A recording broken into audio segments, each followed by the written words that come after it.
Oke guys, minggu ini minggu kedua qualifiers kita ngelawan Hong Kong. Basically Hong Kong ini pemain yang cukup-cukup ternama ada di Hong Kong ya kayak Cyrus, ada apa tuh namanya Kok Poin, dia juga salah satu pemain top juga Hong Kong. Ada Esmond, ada Yuen, but yeah, basically kita bisa scout sedikit banyak tentang mereka walaupun kita nggak bisa tahu mereka bawa tim apa karena ini pertama kalinya Hong Kong main ya. Minggu lalu dia nggak main. Tapi kita bisa tahu lah profile player mereka seperti apa. Kira-kira gitu. Basically tim-tim yang lain ini karena Hong Kong juga belum ada track record dia bawa tim apa di C10, ya we just prep what we think good, sama kayak gue juga gitu.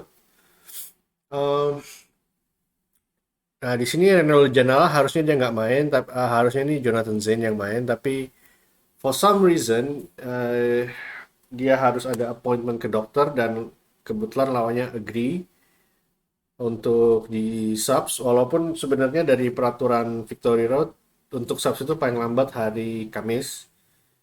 Eh, Jonathan Zain baru ngasih tahu dia ada appointment dan harus sub itu kayak hari Jumat.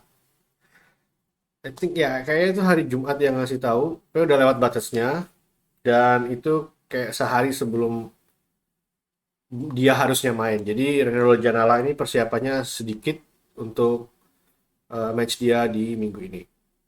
But speaking of, lawan gue Leung Pak Hei, known as Esmond Leong, yang nickname dia Esmond. Gue kebetulan ada orang yang tahu bagaimana cara dia main. Gue sendiri nggak tahu dia main kayak apa. Gue juga belum pernah ketemu orangnya, gue juga belum pernah lihat dia main atau match dia atau tanding lawan dia or whatever. I have no idea.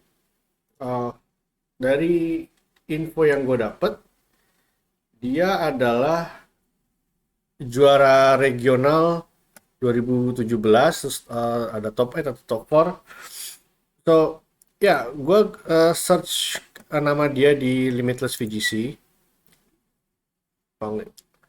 Pak Hei Leung. Kita lihat di sini dia regional Hong Kong, top 8, dan tim dia kayak gini. Terus gue cari Esmond Leong, nickname dia, ternyata ada lagi. Nah, di sini baru kelihatan dia regional Hong Kong first place. Tabu dengan tim ini ya. Uh, Special Hong Kong lagi di 2018 juga, jadi dia ada Mei dia top 8, Maretnya dia top 4 di tim kayak gini. Oke, apa yang bisa gue tarik? Yang bisa gue tarik adalah tim dia selalu ada something yang bulky. Ini ada Tapu Fini, bisa dibilang bulky, Ferrothorn bulky, ada Mark, ada Celestila, Pitu. Di sini tim dia juga ada Celestila, ada Vini juga. eh dan kebetulan dari orang yang kenal dia, yang bukan kenal, tahu dia, itu juga emang bilang dia tipikal pemain yang eh, agak-agak defensif lah. Dia mainnya reaktif. Dia bukan tipikal yang hyper offense atau yang agresif ya. Dia lebih ke arah waiting for the right moment to attack, try to adjust to react how the opponent play. But regardless, he's a accomplished player. Because ya dia punya beberapa hasil konsisten di regional Hong Kong kayak gitu. It's at least it's accomplished that dia adalah salah satu player in Hong Kong. And yeah, I know I'm going to this match. It's not going to be easy at all.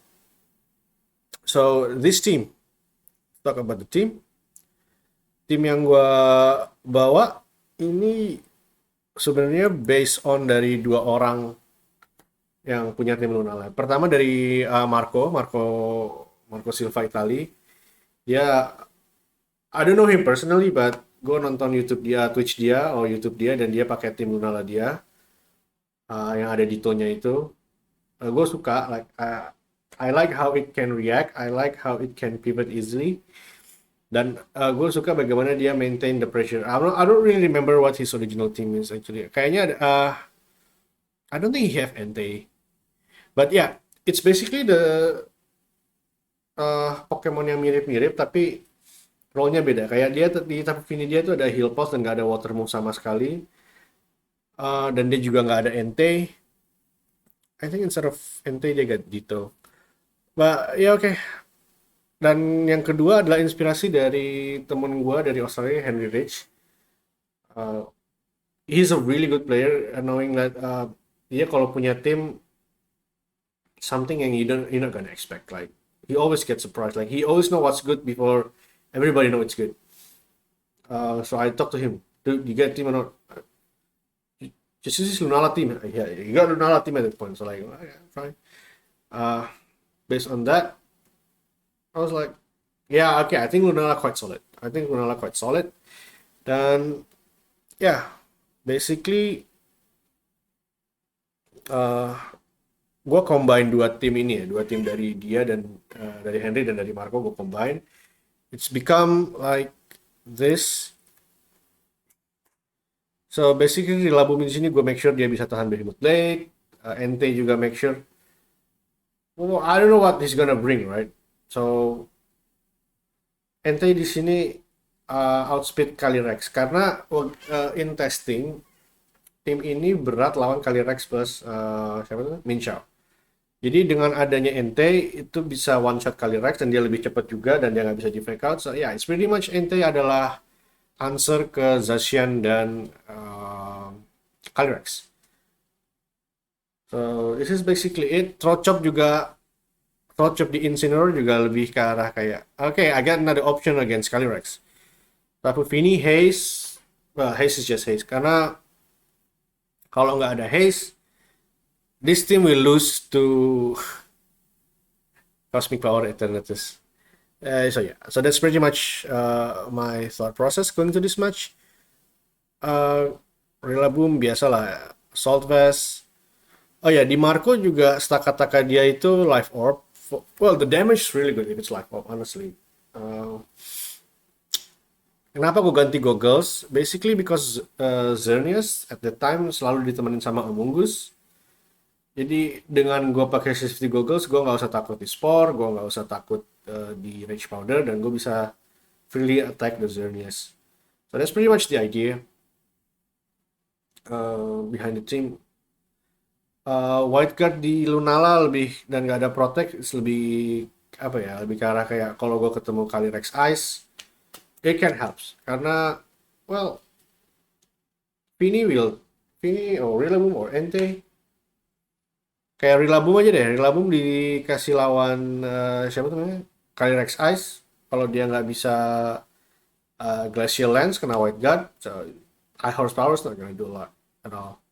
The other sih ya kalau kayak kata-kata atau Incin atau Entei ya bisa, but ya yeah, at least White Guard ini stop dia untuk spamming Glacial Lance dan juga untuk good against Groudon team at the time. Kalau waktu itu Groudon team nggak gitu populer, belum sepopuler belakangan, jadi ya gue nggak terlalu mikirin like okay, should I put, should I not, but yeah, mostly di testing kalau nggak ada White Guard, Glacial Lance just practice thing.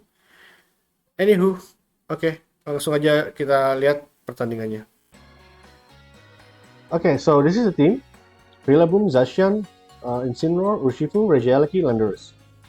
Okay, Zacian team. My best answer is Entei. And it's kind of biggest threat for him as well.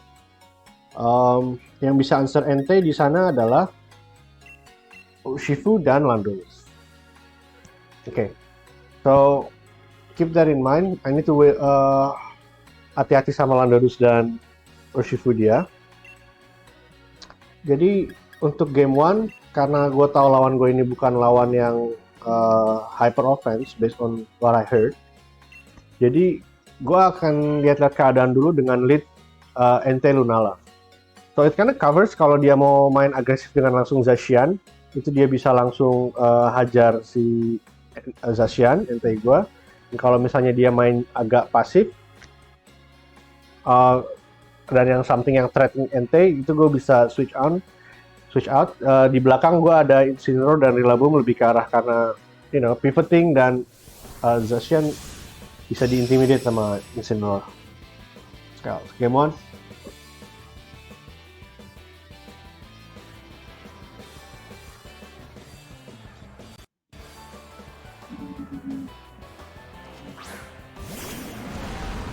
Okay, Urshifu Incineroar. This is a good lead for my opponent. Dia nggak recklessly lead Zacian, knowing gue bisa easily lead Entei dan dia ada di posisi yang nggak baik. Di sini dengan lead dia kayak gini, gue yang harus react. Di sisi Entei, karena satu gue nggak bisa kehilangan Entei gitu aja. Tapi di sisi lain, Lunala gue bisa Meteor Beam ke Incineroar. Dan most Incineroar pada saat ini itu nggak dibuat untuk tahan Meteor Beam Lunala. Okay. So I'm just gonna switch in Entei to Rillaboom. I don't see any drawback. Unless Ancient Survive and Flare Blitz, but itu pun nggak akan knock out Rillaboom. Dan sekalipun dia double ke Lunala, well, Lunala take out, but again, mostly at this time, Incineroar is threatened by Meteor Beam. Oke. Dan sekalipun Lunala take down, masih ada yang lain lah. Incineroar udah tinggal sedikit, Rillaboom bisa trade Urshifu next turn. Tapi di sini dia nggak double ke Lunala, dia cuma serang Rillaboom, which is a really good turn for me. Dan oke, di sini gue miss one hit knockout ke Incineroar karena dia switch in, tapi at least gue dapat plus 1. So yeah, I take that. Dan next turn gue ada fake out pressure, dia udah nggak ada fake out pressure. Dan Zacian dia udah kena chip. Okay, so that happens, right?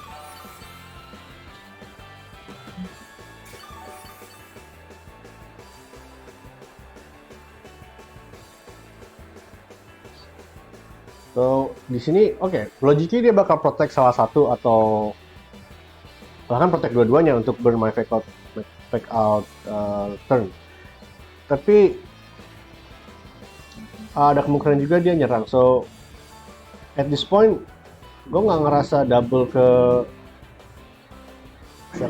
double ke Lunala bisa knockout. So I'm just gonna U-turn.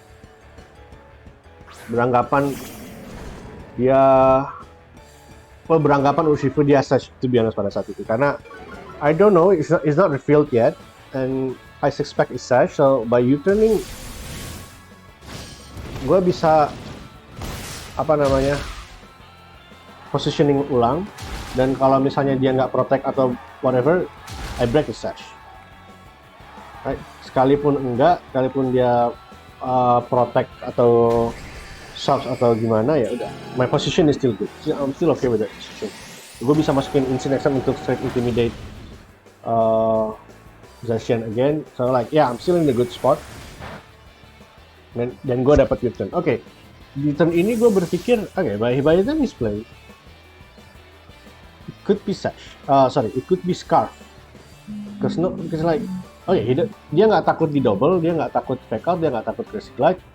So maybe he doesn't have option to protect. So this could be an option in Scarf. Oke, di sini Entei balik masuk. Basically posisinya sama kayak turn 1, tapi di sini gue udah nggak ada Meteor Beam instan. So I'm just gonna do the same thing. Except di sini dengan beranggapan dia adalah Scarf, gue free untuk target slot itu karena Incineroar udah masuk. Ya, mungkin dia masukin Incineroar lagi dan nggak ada yang resist atau immune ke Ghost di belakang. At this point, Luna, gue kayak begini, Incineroar bisa Dark Move dan knockout Lunala at this turn. Tapi kalau itu trade off antara Lunala dan Urshifu, I take that. Kenapa? It means threat untuk Entei hilang, dan udah nggak ada bisa lagi nyentuh Entei kecuali si Landorus, which is potentially still be back. Tapi gue ada Pokemon lain kayak Rillaboom, Regiglide, dan Flare Blitz ke Landorus, it's enough. So yeah, kalau di sini trade, it's okay. Kalau misalnya dia nggak Scarf dan dia tiba-tiba protect dan knockout Lunala, well, it's not ideal, but it's just game 1, so at least I know his item after that. Based on the damage juga itu kayaknya bukan yang typical Mystic Water. Oke, dia parting shot ke Lunala. But, is it ke Lunala? Aku gak bisa gitu. But ya oke lah, dia parting shot, dia masukin lagi Zacian +1 lagi. Dan dia masukin Incineroar lagi habis. Oh nggak salah.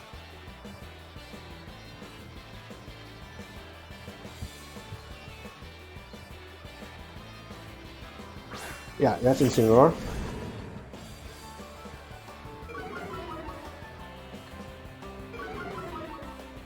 Oke, di sini gue ngeliat, ya I got fake out pressure. Tapi kalau dia double ke Lunala, I fake out for nothing. Like, okay, kan double and one of them potentially knock it out. Jadi, I'm just gonna bring in Incineroar to intimidate straight away. Kenapa nggak U-turn aja? Karena kalau dia substitute duluan, I'm not gonna get the intimidate. So yeah, just gonna pivoting over there.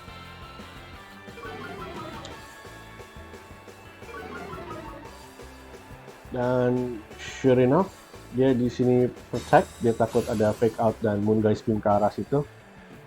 Karena Lunala gue, I actually forgot the parting shot banget tadi. But anywho, yeah, it's still a big damage like this. Okay, this is really telling. Kayak yang komentarinya bilang di stream, Jamie Boyd bilang, atau I forgot sih, ya. Incineroar di sini sebenarnya bisa free untuk dark move, right? Dan dia nggak ngelakuin, most likely karena dia nggak ada dark attack. Ya, by the way, kalau tadi dia dark move pun, I don't really mind.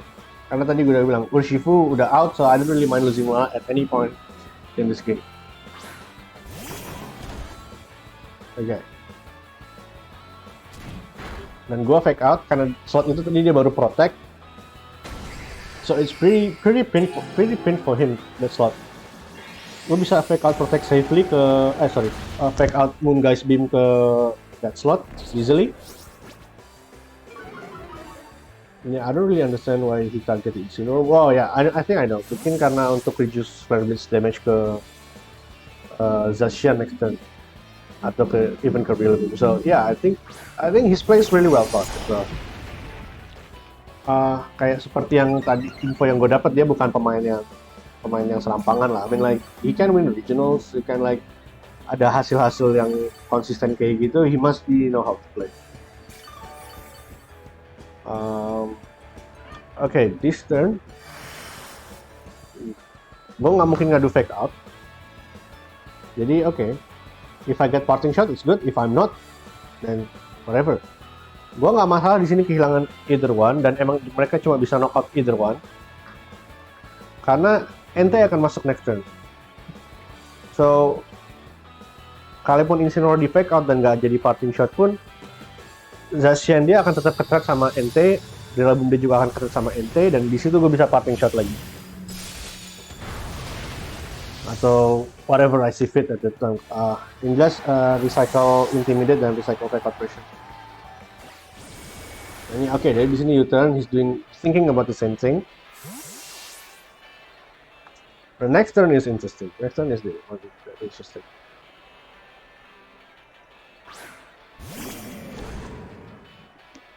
Oke. Di sini gue parting shot, and Zaciannya jadi minus neutral actually. I think neutral.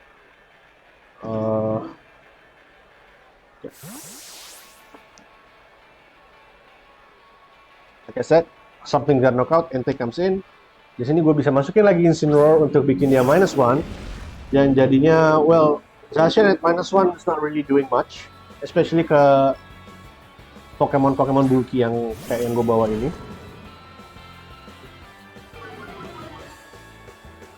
Dan di sini, this is actually interesting turn. Gue sempat berpikir, oke, NT jelas, Flare Blitz ke Zacian. Incineroar apakah gue fake out? Apakah gue parting shot? Atau gimana? Oke, gue sempat klik fake out. Dan gue press back. Dengan bermaksud, oke, gue akan parting shot aja jadi jadinya. Tapi di sini gue agak ngeblank. ketika gue milih move untuk Incineroar itu, gue pikir gue pencet B back ke NT. Jadi somehow gue double Flare Blitz ke slotnya Zacian, which turns out pretty well. But you'll see why after this.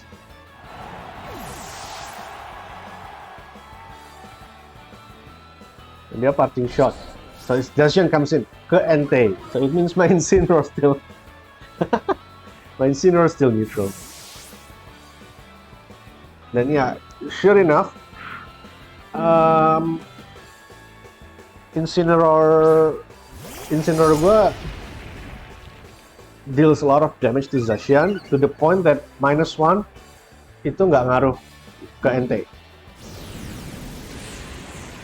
Original plan was gue parting shot ke slotnya Zacian, masukin Rillaboom, which is same thing. I think it's the same thing. Like gue next turn dia masukin Incineroar lagi, Rillaboom bisa fake out Incineroar dia, Flare Blitz ke Zacian. Kalau dia protect, next turn gue masukin Incineroar, bikin dia jadi -1 lagi. So yeah, it's pretty much same, but this is kinda seal the game. Yeah, this is still the game for me. Now, he make an interesting play. From this moment onwards, it's just like about both of us looking for information for each other. Kayak sekarang nih, I think what he meant to do, dia mau make sure gua Scarf, or like he hope I'm not Scarf. So dia fake out dan mungkin close combat knockout from that range. Maybe that's his plan. I'm not really sure why. But yeah, the next few turns is about finding information. Dan di sini gue ngeliat, Zacian is already neutered, like udah bisa bilang di pinch. Tapi gue nggak ada answer yang really solid buat Incineroar. So I need to make Incineroar dia itu nggak bisa nyerang. So I'm gonna parting shot and keep intimidating until serangan dia itu ke reduce banget. That's what I'm doing.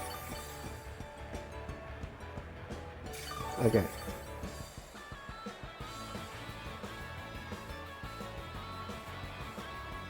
Now I'm just gonna easily fake out and bring it Incineroar.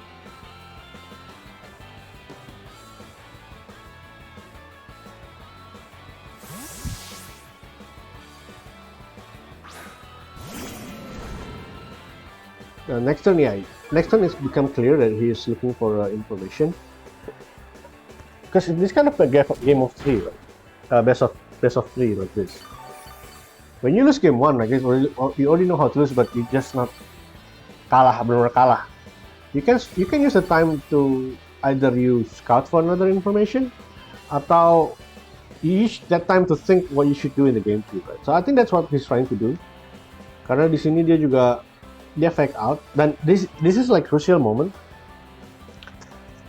Di game ini beberapa kali udah Incineroar gue jalan lebih lambat dari Incineroar dia, tapi dengan dia fake out barusan, itu make sure Incineroar dia consistently lebih cepat.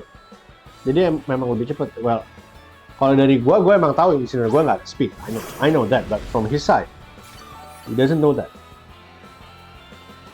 Dan di sini I can easily win the game by stomping Tantrum. Tapi interestingly again, dia di sini fake out lagi, not wanna revealing anything. Dan gue juga nggak mau reveal gue punya super effective move apa ke dia. Bisa either it's stomping Tantrum atau itu Stone Edge. But I'm just gonna use Flare Blitz. Why? 1, gue nggak mau reveal information. 2, kalau itu Pinch Berry, I will find out. Jadi sure enough,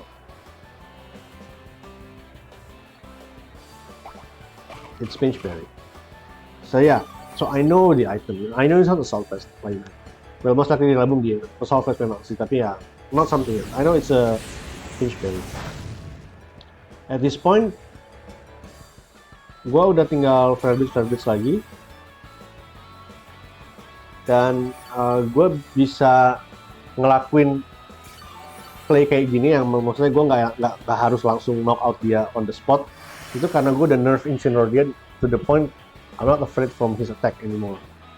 Kayak nggak akan deal anything, like, bisa di-ignore lah damage yang dari Incineroar karena dia udah minus 2 juga. Okay, so that's how game 1 went. Kita cepetin game 2. Okay, game 2, right? What's the adjustment? Yang bisa disimpulin dari game 1 adalah ya, Urshifu dia nggak cukup untuk handle Entei. We know, tadi kelihatan lah how Entei actually dominate the game, dimana gue nggak main Trick Room sama sekali. Entei actually like turn Rillaboom, Entei turn his Zacian with one shot karena gue ada Flare Blitz juga, nggak cuma Sacred Fire. Jadi orang thinking, okay, he must bring Landorus. Logically he bring Landorus. So by doing for that thought, dan the fact that gue nggak pakai Trick Room di turn 1, I can go that with this game. I can, dan apa ya, karena dia dan karena ace gue di game 1 itu adalah Scarf Entei, untuk gue main Trick Room di game 2 itu bener-bener kayak bertolak belakang banget lah gameplaynya. So, yeah, you see. Dan kenapa gue liat Rillaboom Lunala? Well, karena tadi itu ada fake out pressure juga. Kalau ada apa-apa dan gue bisa main Trick Room. Dan gue bisa nerf dia dari situ. Okay, sure enough, he bring Landorus, right? That's a really good adjustment for him. Because Landorus itu kalau ngeliat dari 4 Pokemon yang gue bawa di game 1, dia bisa one hit knockout 3 dari 4 Pokemon gue. Dan nothing really can touch him. Beda kayak Urshifu yang ada Jessie Glide, ada Moonrise Beam, dia segede itu damage-nya. Landorus lebih bulkier di sisi special defense-nya. Tapi ya, kadang option fake out Trick Room atau fake out langsung serang Landorus, but kalau dia protect, I waste my turn. Dan dia ada momentum, gue udah kehilangan fake out pressure, so like, how do I keep the momentum? Kalaupun dia main cover juga untuk dia main pasif, Zacian di sini nggak knockout apa-apa, Landorus yang ada chance untuk knockout ke Rillaboom. So I fake out that slot, and surely enough, it's not bad at all the damage. Dan di range itu adalah range Meteor Beam. Well, providing pada saat itu Landorus nggak bulky ya. Kalau sekarang untuk yang spread yang terbaru, gue mesti kalkul, gue nggak tahu juga. Tapi pada saat ini masih awal-awal, the meta is not that developed yet. Landorus biasa 25-25. So yeah, sure enough, that's what I did. I U-turn ke Zacian, gue pengen masukin Insane. Another fake out pressure, dan not really intimidate karena itu di belakang subs, tapi gue bisa parting shot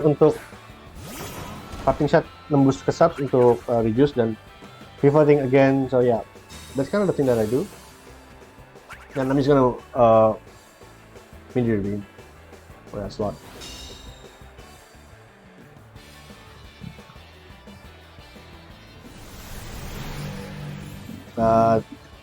Meteor Beam miss. Spoiler. Yeah, okay, it missed. But yeah, I don't really mind. I got +1. Dan di sini, okay, now I really need the Incineroar. Jadi I'm just gonna hard switch karena U-turn pun bisa di fake out juga. Dan gue mau break subsnya si Zacian karena gue nggak mau dia nge-stall Trick Room segitu gampangnya without any damage. Kayak gue nggak mau keluar dari Trick Room ini I don't get anything. So I need to break the subs karena sub protect it easily install out of Trick Room. Dan ya, okay, sure enough Rillaboom got -1. Dan yeah, sure enough it's fake out. Dan gue Moonrise Beam possession. Now my opponent make I'm actually a smart play in my opinion. He's trying to stall out his Trick Room. Not his Trick Room. He stall out this Trick Room. He subs again. Oke. Sekarang Trick Room tinggal 2 turn. I got an option, right? Gue mau hajar all out ke salah satu slot atau I split the damage. Karena Trick Room masih ada 2 turn, including this turn,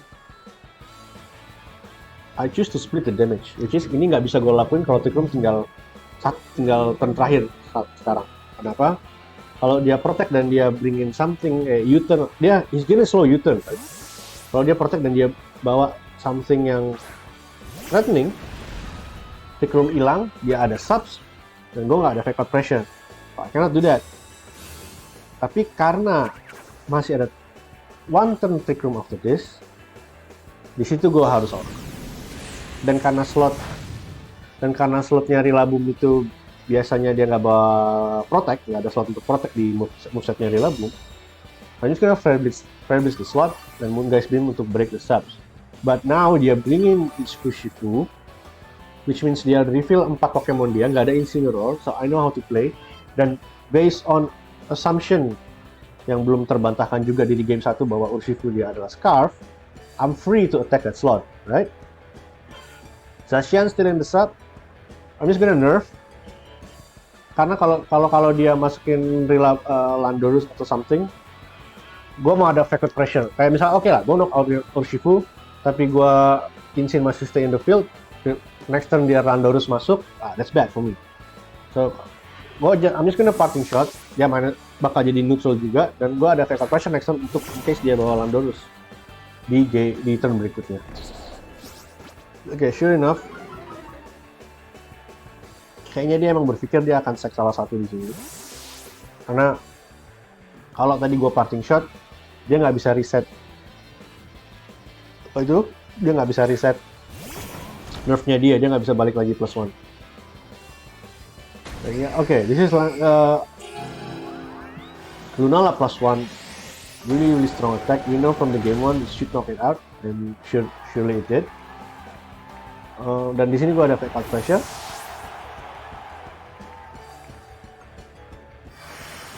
Dan Grassy Glide now, which means no more healing for him as well. And it's up to me to keep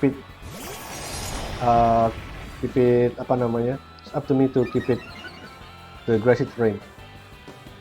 Oke, gue mau switch atau enggak? But yeah, at this turn, I'm just gonna Moongeist Beam the Zacian, knowing I can safely U-turn dan karena nggak ada Grassy terrain juga, dia nggak ada Grassy Glide. Okay, this is a big turn. Dan ini alasannya kenapa gua nggak tarik Rillaboom.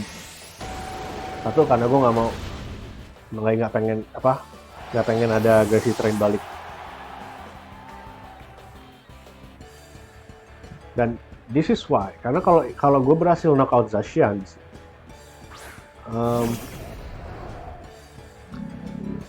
I can get to this position. Di sini Rillaboom bisa dibilang udah bisa di-ignore karena ada Entei dan Incineroar di belakang. Masalahnya sekarang adalah Landorus. So I'm just gonna put Landorus in range for Flare Blitz. Jadi sekalipun gue kehilangan 2 Pokemon ini, asal Landorusnya ada di range Flare Blitz, I win, because Rillaboom not doing anything dan Landorus bisa di knockout sama Entei. Jadi that's why gue double ke slotnya slotnya Landorus ya. Jadi sekalipun dia double ke Lunala dan Lunala gue knockout juga ya. So what? I still got the damage that I want.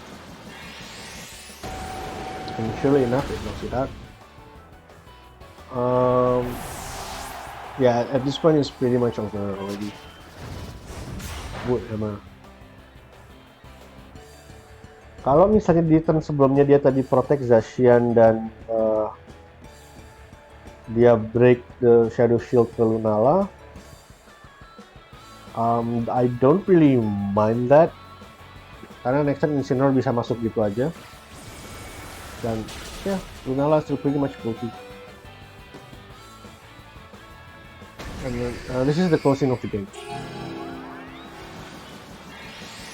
Dan oke, at this point sebenarnya kalau misalnya gue harus sack salah satu, gue bisa sack Incineroar kalau ada apa-apa. So ya, misalnya tadi Landorusnya selamat atau gimana, I can sack Incineroar. Rillaboom itu basic balikin grasi terrain, Rare Blitz grasi glide, enough for Landorus. Dan ya, oke. So that's pretty much the game. I want to say special thanks to Kevin Ngim. Really helpful for this match for this week. Dan oh ya, match gue ini juga di stream sama Victory Road, di cast juga sama Jamie Boyd dan Ben Kiriakou, which is I think they did really a good job. They know, mereka bisa ngejabarin kondisinya, positioningnya lagi kayak apa yang bagus, apa yang lagi bagus, apa yang lagi jelek, harus gimana, harus apa untuk maintain the position atau untuk save out atau untuk basically really good analysis from them, really good commentary as well. Dan next itu kita nggak main next week. Next week kita Indonesia nggak main karena kita cuma grupnya bertiga, jadi pasti ada salah satu yang nggak main. Dan Indonesia dengan gua menang ini itu udah pasti lolos. Karena apa? Gini gua tanding kedua di match kita, dan Indonesia cuma perlu menang 2 kali untuk menang. Jadi sekalipun Indonesia kalah 6-2 dari Hong Kong, kita tetap lolos. So yeah, pretty much when I win this, sebelum gue lupa siapa yang pertama kali main, tapi udah ada menang. Jadi gue masuk ke pertandingan ini udah 1-0. Kayaknya NJ yang main. Berarti ya, oke. So yeah, it's still the game, still the deal. Next match itu lawan Italy, really tough opponent. And kebetulan juga itu really interesting for me personally karena itu ngebuka pandangan gue ke tipe permainan yang berbeda di VGC. Oke, so that's about it. Lawan Hong Kong. Untuk berikutnya lawan Italy.